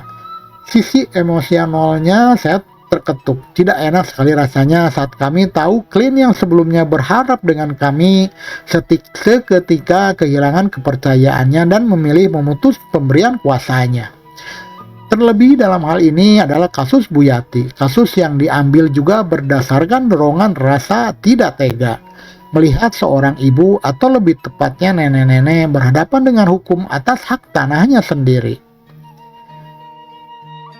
Seperti yang kita bilang sejak awal, prinsip kita hanya akan mundur jika memang klien kita yang mau atau adanya pelanggaran yang dilakukan klien. Dalam hal ini, karena permintaan penarikan kuasa ini berasal dari klien, maka kita harus ikuti itu. Tambah Om Dharma. Kami bertiga akhirnya mengangguk paham bagaimanapun inilah dunia pekerjaan kami berjalan. Terkadang kami menang dan dipuji. Namun kalah hingga tidak lagi dipercaya juga bukan hal yang tidak mungkin terjadi. Nanti saya akan pergi ke rumah Bu Yati khususnya untuk permohonan maaf karena putusan ini bikin beliau harus berjuang lagi dari awal. Sehingga kasih support moral biar beliau nggak berlarut-larut sedihnya. Ujar Mas Danu. Kabari kalau Mas kesana Mas, ujar Sandra. Ya biar kami ikut juga, ujar Denny menambahkan. Boleh, nanti kita pergi sama-sama, ujar Mas Danu. Setelah melalui serangkaian proses prosedural, akhirnya Bu Yati resmi menarik pemberian kuasanya dari kami, termasuk untuk sidang perdata dan pidana. Saya tidak tahu law firm mana yang beliau pilih dan apakah pada akhirnya kasus tersebut beliau menangkan atau tidak. Satu-satunya orang yang masih berhubungan dengan beliau setahu saya hanya Mas Danu. Mas Danu memang tipikal orang yang mudah akrab dengan orang lain. Tidak jarang para mantan kliennya dulu kini menjadi temannya setelah kasus selesai. Satu-satunya orang yang masih berhubungan dengan beliau setahu saya hanya Mas Danu. Mas Danu memang tipikal orang yang mudah akrab dengan orang lain. Tidak jarang para mantan kliennya dulu kini menjadi temannya setelah kasus selesai. Meskipun kasus ini tidak kami menangkan dan Bu Nena cukup keras mengkritik kami, Mas Danu tetap berusaha menjalin silaturahmi dengan baik dengan beliau. Beberapa hari setelah kami lepas dari pengadilan sengketa tanah Bu Yati, Mas Danu secara mengejutkan datang ke kantor dengan berjalan kaki, tanpa pincang dan bahkan tanpa kruk bantu. Kakinya kembali normal seperti sedia kala yang secara tidak langsung mengkonfirmasi bahwa ada keterkaitan antara kasus ini dengan penyakitnya. Namun dasar memang Mas Danu ketika ditanya oleh karyawan lain, ia hanya menjawab dengan celotehan. Cakraku sudah kembali. Suasana kantor juga perlahan kembali normal seperti sedia kala sebelum perkara Bu Yati masuk. Denny sudah tidak lagi mendapat gangguan, sedangkan Sandra juga lambat laun kembali menjadi Sandra jutek yang tidak begitu peka terhadap hal-hal gaib. Oh iya, setelah kasus ini kami lepas, Denny dan Sandra sudah tidak bisa melihat lagi makhluk-makhluk tak kasat mata yang ada di sekitar kami. Tetapi hal itu tidak berlaku bagi saya. Saya masih bisa melihat mereka dan mau tidak mau harus melakukan pengobatan lagi untuk setidaknya mengurangi dampak kekurangan ini. Namun setelah hal janggal masih terjadi dan saya rasakan setelah kasus ini tidak lagi kami tangani. Walaupun perasaan tidak nyaman di kantor ini sudah berkurang, namun ada satu hal yang menurut saya masih penuh pertanyaan. Karena bahkan setelah semua yang ada di kantor kembali ke normal, mata saya yang sekarang sudah sakit lagi, sadar ada satu bagian yang tetap keadaannya. Bahkan saya masih risih dan gelisah ketika sekedar hanya melewatinya. Ya, ruangan Om Cahyo.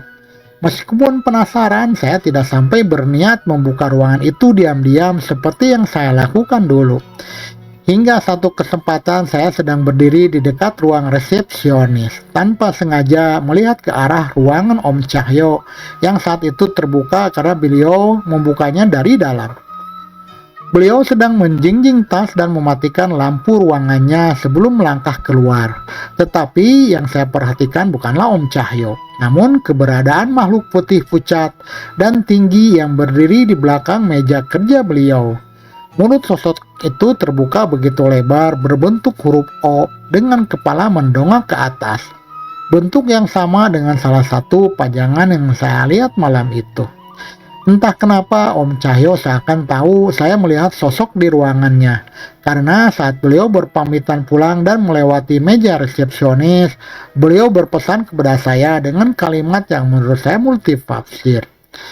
"Biarin aja Pak, nanti dia pergi sendiri," ujar beliau.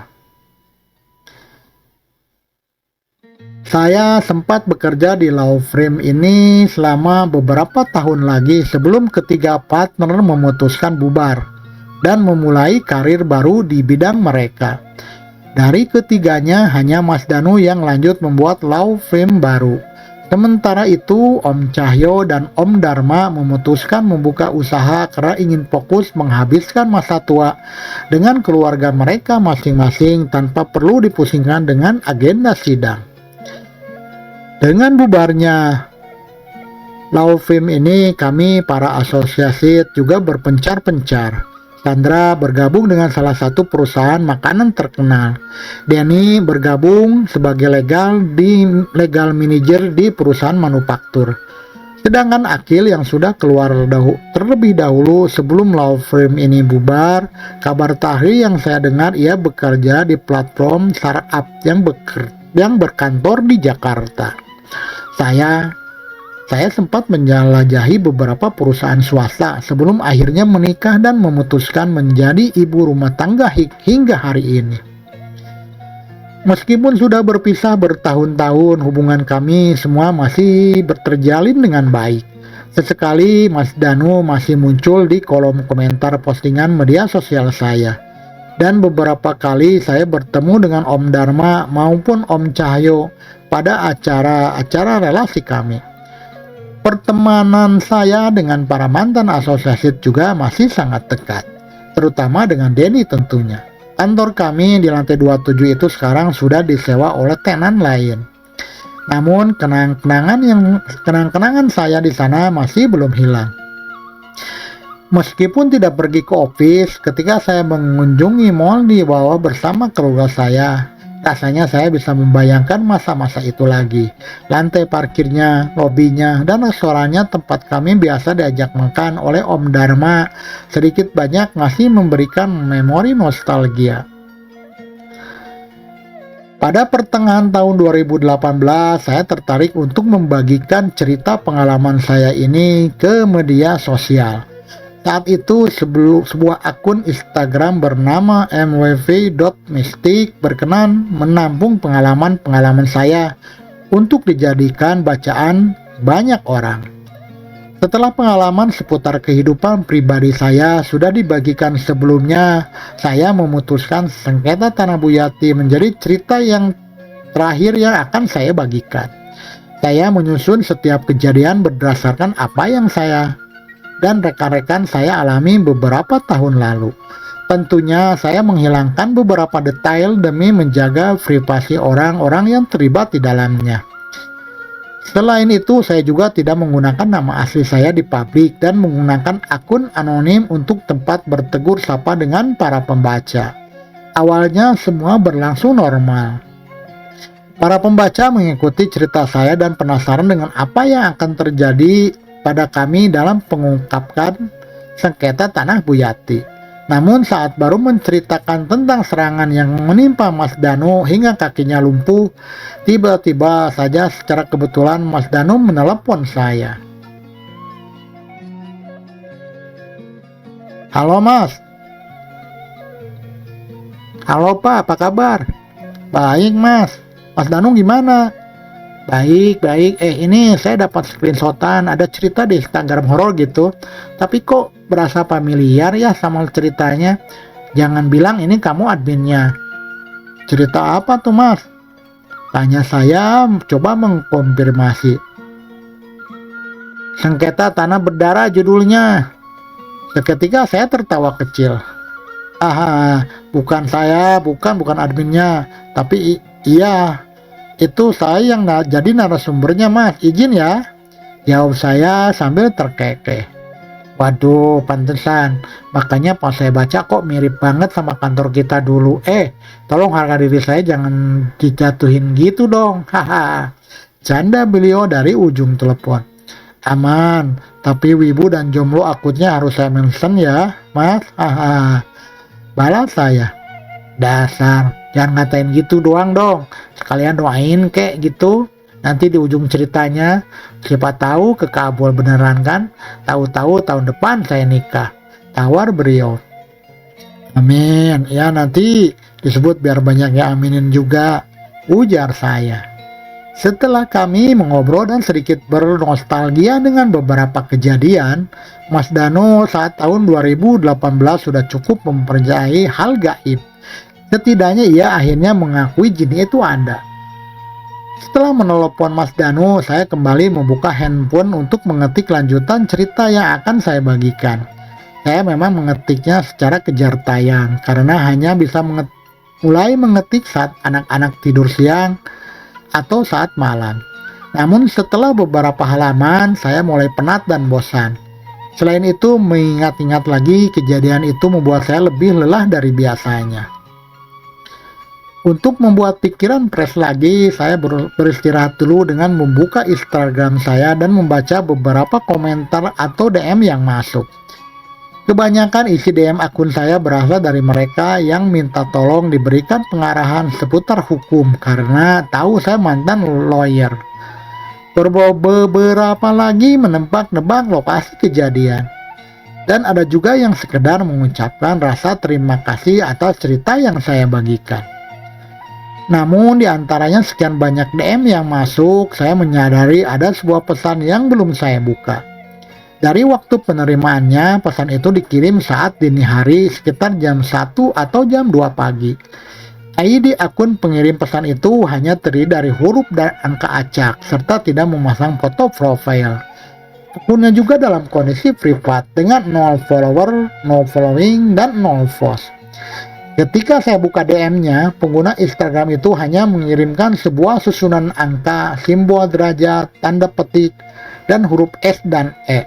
Awalnya saya mengira itu hanya orang iseng atau salah tekan saja. Namun seketika saya sadar itu adalah baris angka koordinat. Saya coba menyalin angka-angka itu dan mempastenya di pencarian di Google. Hasilnya pencarian Google itu mengarahkan saya ke aplikasi Gmap. Dan saat saya lihat, seketika saya terhenyak. Koordinat yang dikirim orang itu jatuh tepat di atas bangunan rumah saya. Saya tidak pernah membagikan ke siapapun di mana saya tinggal dan bahkan siapa nama asli saya. Namun dengan mengirimkan koordinat yang jatuh tepat di atas rumah saya, seakan-akan pengguna Instagram itu mau mengatakan, "Saya tahu kamu siapa dan kamu di mana." Saya buru-buru memblokir pengguna itu dan menghapus DM-nya. Saya segera mematikan handphone saya dengan jantung yang berdegup sangat kencang. Siapa orang itu? Dari mana dia tahu? Dan kenapa dia mengirimkan koordinat rumah saya itu benar-benar menjadi pertanyaan yang seketika membuat saya lemas. Saya khawatir keluarga saya juga dalam bahaya. Di tengah kepanikan saya, tiba-tiba handphone saya kembali berdering tanpa ada panggilan masuk via WhatsApp. Dengan gemetar, saya melihat nama siapa yang tertera di layar. Jika nomor yang tidak terdaftar di kontak, saya berencana akan mematikannya segera tanpa mengangkatnya. Namun saat itu, di layar saya menunjukkan nama Mas Danu. Saya buru-buru mengangkatnya kembali. Halo Pak, suara Mas Danu terdengar lemah dan tidak seceria tadi. Iya Mas, kenapa Mas? Tanya saya agak panik. Kayaknya mereka yang dulu itu tahu deh. Maksud Mas? Pak, saran saya kayaknya kamu nggak usah cerita itu dulu deh. Mereka kayaknya tahu. Ujar Mas Danu lagi. Kok Mas bisa gitu? Saya masih belum mengakui bahwa ada akun yang mengirim koordinat rumah saya. Ada sesuatu yang bikin saya yakin ini dari mereka lagi. Saya rasa stop deh Pak, gak aman, khawatir kamu juga bakal kenapa-kenapa. Jelas Mas Danu tanpa menceritakan apa yang baru saja terjadi. Baik Mas, saya akan pertimbangkan, jawab saya. Steng ya Pak, nanti kalau waktunya tepat, mungkin kalau udah ngerasa aman, gak ada ancaman lagi, kamu bisa cerita lagi nanti, ujar Mas Danu. Mas Danu diancam? No problem, saya lebih khawatirin justru kalau dia ngarahin ke kamu. Take care ya Pak, ucap Mas Danu sebelum mematikan sambungan teleponnya. Walaupun tidak mengatakan secara langsung, namun rasa Mas Danu mengalami sesuatu yang membuat tidak nyaman. Selain itu, dengan keberadaan akun anonim yang mengirim koordinat tadi seakan-akan juga menjadi warning bagi saya untuk hati-hati atau menyuruh saya berhenti. Saya akhirnya membicarakan ini dengan suami saya. Dan atas saran dari suami saya untuk melindungi Mas Danu, orang-orang yang terlibat dan melindungi keluarga saya sendiri, saya putuskan untuk menghentikan cerita ini tanpa menemukan kata tamat pada tahun 2018 lalu. Tentu saja keputusan saya ini menimbulkan tekanan dari banyak pembaca yang tidak terima jika cerita berhenti begitu saja. Ada banyak akun yang langsung memenuhi kolom komentar dan DM saya. Beberapa mengira saya kehabisan ide untuk mengarang, namun tidak sedikit yang juga berempati dan khawatir saya kenapa-kenapa. Padahal saya tidak menyebutkan alasan cerita tersebut saya hentikan. Banyak juga yang meminta saya menceritakan secara singkat melalui DM bagaimana cerita ini akan bergulir.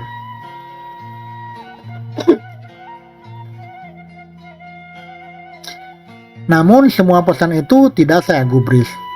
Saya butuh waktu untuk menjelaskan kondisi yang saya hadapi saat itu agar tidak semakin membuat saya menjadi incaran mudah orang-orang itu lagi. Beruntung setelah melalui beberapa negosiasi, saya dan admin akun tersebut bisa mengklarifikasi alasan atas berhentinya cerita saat itu. Alasan keamanan menjadi titik kritis alasan saya memutuskan untuk berhenti. Dan saat itu melalui Instagram Live saya juga sempat menjanjikan jika kelak saya sudah mengetahui cerita ini sudah aman untuk saya bagikan, maka saya akan kembali dan membagikannya hingga selesai. Walaupun saya saat itu saya tidak bisa menjamin kapan waktu itu akan tiba. Entah tahun depan, 2 tahun lagi, atau mungkin 10 tahun mendatang. Namun sebuah peristiwa mengubah semua rencana saya. Awal tahun 2020 sekian, tahun demi tahun berlalu, dan belum ada tanda maupun kabar bahwa cerita sengketa tanah berdarah ini sudah aman untuk saya bawakan kembali. Pada akhirnya saya rasa akhir cerita ini hanya akan menjadi memori di dalam pikiran kami masing-masing selaku orang-orang yang terlibat. Namun siang itu, saat cuaca sedang mendung dan saya sedang menemani anak-anak saya di rumah, sebuah panggilan dari Denny masuk ke telepon saya. Sebentar ya Dek, Ibu angkat telepon dulu. Main sama abang dulu ya, pesan saya sambil bangkit dan berdiri di teras agar obrolan saya dan ini lebih jelas. Halo Pak, lagi di mana? Tanya Denny. Halo lagi, di rumah Den. Asuh bocah, kenapa? Pak, udah dapat kabar dari Aris? Kabar apaan? Mas Danu sudah gak ada Pak. Ning. Selama beberapa saat dunia saya seperti berhenti. Saya hanya mematung diam dan tidak segera merespon Denny. Den, jangan bercanda. Enggak Pak, gua kira Aris atau siapa udah ngabarin lo. Den, serius Den. Iya, Mas Danu meninggal tadi jam 10-an. Inna lillahi wa inna ilaihi raji'un. Astagfirullah, Mas Danu. Badan saya seketika lemas. Saya meraih pegangan dan duduk dengan perlahan sambil menyenderkan punggung saya ke bangku. Anak-anak saya yang ada di dalam rumah segera menghampiri saya ketika melihat saya menangis, meskipun tidak mengeluarkan suara. Ya Allah, sakit apa Mas Danu, Den? Kalau dari dokter katanya serangan jantung. Mas Danu tadi pagi masih meeting katanya. Dan gak ngeluh apa-apa. Tapi selesai presentasi tiba-tiba saja Mas Danu pingsan. Terus begitu dibawa ke rumah sakit ternyata sudah tidak ada. Jelas Denny. Saya mengusap wajah saya berkali-kali. Wajah ceria Mas Danu seketika terbayang di benak saya. Saya bahkan tidak menghiraukan anak-anak saya yang terus bertanya, "Bunda, kenapa Bunda? Kalau lo mau ikut ngelayat, ayo bareng gue." Kabar yang gue dapat, Mas Danu mau dimakamkan di TPU sekitaran Jakarta. Nunggu keluarganya datang dulu dari Jawa, ujar Denny. Boleh Den, gue ikut, jemput gue ya. Oke. Gue bentar lagi di jalan, siap-siap Gih. Segera itu saya segera bangkit dan bersiap-siap seadanya. Saya tidak ingin berdandan atau memilih baju yang baik. Pikiran saya kosong dan masih belum mau mempercayai apa yang Denny kabarkan sebelum saya sampai di rumah Mas Danu nanti. Setelah selesai berbenah dan memastikan rumah aman, saya menitipkan anak-anak saya ke bude tetangga yang ada di sebelah rumah. Kebetulan anak-anak saya cukup akrab dengan beliau. Sekitar setengah jam kemudian Denny datang dan menjemput saya. Selama perjalanan menuju rumah Mas Danu, kami sama sekali tidak bicara. Saya maupun Denny masih shock dengan kepergian beliau yang begitu mendadak. Beberapa minggu lalu, saya dan Mas Danu bahkan baru saja bertemu. Mas Danu datang ke rumah orang tua saya untuk menjenguk orang tua saya yang sakit. Saat itu, saya hanya mengupdate status WA yang berisi papa yang sedang bed rest dan Mas Danu membalasnya. Siapa sangka keesokan harinya Mas Danu datang dengan sejumlah makanan untuk kami sekeluarga. Mas Danu memang juga dekat dengan keluarga seluruh timnya. Beliau tanpa ragu-ragu sering mengantarkan saya dan Denny ke rumah dan bertegur sapa dengan orang tua kami, walaupun jabatan beliau adalah bos kami. Bahkan dulu Mas Danu sering datang ke rumah untuk makan bersama keluarga saya. Terutama setelah beliau jatuh hati dengan sayur asam buatan ibu yang menurutnya sangat enak dan ngangenin. Kalau ibu masak sayur asam lagi kabarin ya Pak. Kira-kira begitu gurauan beliau ketika pertama kali mencicipi sayur asam ibu saya. Mengingat momen itu lagi-lagi membuat air mata saya mengalir. Saya bahkan belum mengabari ibu dan papa kalau Mas Danu sudah tidak ada. Saat kami tiba di kediaman beliau, jenazah Mas Danu masih berada di rumah. Di sisinya ada Aris yang di tahun itu sudah bekerja di Jakarta. Sementara di dekat jenazah Mas Danu ada istri dan anak-anak beliau. Ya, selama kurun waktu sejak saya memutuskan menghentikan cerita ini di tahun 2018 lalu, Mas Danu akhirnya menikah dengan istri tercintanya dan dikaruniai beberapa orang anak yang lucu-lucu. Ketika saya dan Denny mengucapkan salam, Aris yang sedang membaca Al-Quran di sisi jasad abangnya itu berhenti dan langsung bangun memeluk kami berdua dengan sangat erat. Mas Danu, Den, Pak. Mas Danu udah gak ada. Maafin salahnya Mas Danu ya. Maaf kalau selama hidupnya ada salah-salah buat sama kalian, ujar Aris dengan sesungguhkan. Meskipun keduanya sama sekali tidak akrab, nyatanya Aris tetap memiliki ikatan batin yang kuat dengan masnya itu. Saya tidak mengira Aris akan menangis hingga matanya sembab ketika Mas Danu pergi. Kita pasti udah maafin Mas Danu, Riz, pasti, ujar Denny sambil memeluk erat balik. Setelah pelukan kami bertiga itu usai, saya dan Denny juga mengungkapkan bela sungkawa kami begitu dalam kepada istri dan anak-anak Mas Danu. Keduanya hanya mengangguk pelan dan berterima kasih.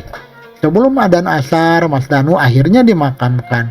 Pemakamannya dihadiri banyak sekali orang dan beberapa di antaranya mengiring ambulannya yang membawa Mas Danu menggunakan mobil. Saya tidak tahu berapa banyak mobil yang ikut iringan-iringan saat itu, tapi jumlahnya sangat banyak. Mereka yang hadir di sana kebanyakan bukan keluarga inti Mas Danu. Beberapa wajah yang hadir di sana adalah wajah-wajah yang saya kenali. Mereka adalah mantan klien-klien kami dahulu. Orang-orang yang pernah Mas Danu bantu proses hukumnya dengan berbagai macam persoalan. Lalu berakhir menjadi sahabat beliau sekalipun perkara hukumnya sudah selesai. Mereka datang untuk memberikan penghormatan sekaligus mengucapkan terima kasih atas apa yang sudah Mas Danu lakukan pada mereka. Tidak sedikit juga dari mantan-mantan klien kami itu yang menangis sambil mengiringi keranda almarhum. Hal yang wajar, biasa jika saya mengingat hubungan antara orang-orang itu dan Mas Danu hanya klien dengan kuasa hukumnya saja. Di pemakaman itu, Sandra dan Om Dharma juga datang. Saya tidak tahu apakah masih ada anggota law firm kami lainnya yang hadir di antara banyak orang di sana. Karena saya hanya fokus pada prosesi pemakaman beliau dengan sesekali menyeka air mata yang mengenak di pelupuk mata saya. Meninggalnya Mas Danu membuat saya kembali tergerak untuk menulis kembali cerita sengketa tanah ini dan menyelesaikannya hingga tuntas. Namun tujuan saya menceritakan pengalaman ini sekarang sudah bertambah. Jika dahulu tujuan saya menulis ini sebagai pelajaran agar lebih berhati-hati atas kejahatan manusia, sebagaimana cerita pengalaman saya yang lalu. Namun sekarang melalui cerita saya ini, saya ingin memperkenalkan kepada semua orang bahwa ada seorang manusia berhati besar yang pernah saya kenal. Orang yang melimpahkan tenaga, pikiran dan hatinya demi membantu orang lain walaupun tubuhnya sendiri sudah disakiti. Seseorang yang bekerja bukan sekedar untuk mencari keuntungan rupiah, namun atas dasar kepeduliannya untuk membantu sesama dan orang itu bernama Mas Danu. Cerita ini saya persembahkan untuk beliau dan melalui tulisan ini saya ingin mengucapkan banyak terima kasih. Terima kasih atas semua pelajaran, nasihat, dan kenangan yang sudah Mas bagikan bersama kami selama ini. Beberapa tahun kebersamaan kita di law firm itu sudah cukup menggambarkan betapa hangat dan baiknya seorang Mas Danu di mata kami. Terima kasih untuk menjadi contoh bahwa keikhlasan itu akan selalu berbuah baik pada setiap pekerjaan yang dilakukan. Mereka yang mengantarmu ke pembaringan akhirmu menjadi saksi bahwa Mas Danu adalah orang yang baik, bermanfaat bagi orang lain. Terima kasih juga karena sudah menjadi atasan yang asik, humoris, keren, dan mau mendengarkan para juniormu dulu dengan sabar. Jika ada yang boleh saya sesali atas kebersamaan kita selama ini, mungkin itu adalah rasa sesalah saya karena tidak membaca sama sekali komik Naruto yang terpajang di ruang Mas Danu. Padahal Mas sudah sering merekomendasikan pada kami semua untuk membacanya. Kalau seandainya saja saya membacanya, mungkin tawa kita akan lebih lama dan candaan kita akan lebih panjang lagi ya Mas. Doa kami bersama Mas Danu, semoga amal ibadahmu serta kebaikanmu selama hidup digantikan oleh Allah Ta'ala dengan keutamaan yang tinggi serta ditempatkan sebaik-baiknya di tempatnya. Amin.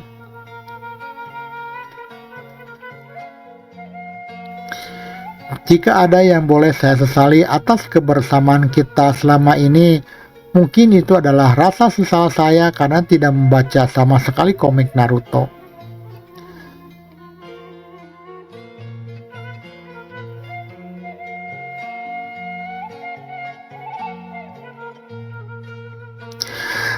Terima kasih untuk semua yang sudah mengikuti kisah hidup Mbak Eva ini dari awal.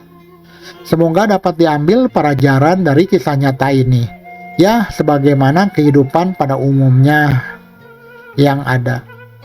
Selesai. Pembacaan putusan 6 bagian 6 tamat. Tamat juga kisah sengketa tanah dibayar darah. Nantikan cerita berikutnya. Terus ikuti channel Berita Horor. Jangan lupa subscribe, share, komen, dan nyalakan tanda loncengnya supaya tidak ketinggalan cerita-cerita dari Berita Horor. Sehat selalu dan berkah. Wassalamualaikum warahmatullahi wabarakatuh.